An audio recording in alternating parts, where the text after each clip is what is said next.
Meiose. A meiose tem início com uma célula diploide. Primeira fase da primeira divisão, a profase. 1. Os cromossomos começam a se condensar no mesmo tempo em que os centríolos na célula em que existe e desloca-se em direção a polos opostos das células, formando o fuso acromático.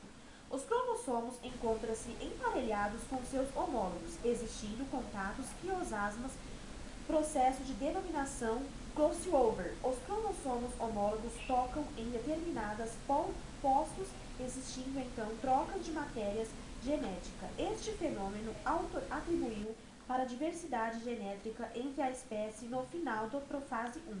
Membrana nuclear começa a fragmentar o nuclear, desaparecer, estando o fuso acromático completamente formado.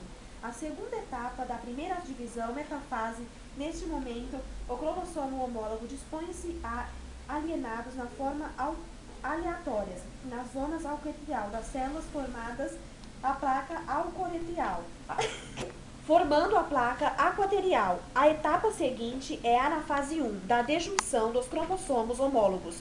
Existe uma importância diferente nessa fase em relação à mitose, anafase da mitose, e se dá a disjunção dos cromossomos a que se lhe dá a função dos cromossomos homólogos, que é completamente diferente. A citose, nessa divisão, é citoplasma em que adquire a metafase com os cromossomos aglomerados nos polos internos, dos quais começa a se formar membrana nuclear. E o núcleo, o fuso acromático, se genera por completar, os cromossomos começam a se tornar finos e compridos.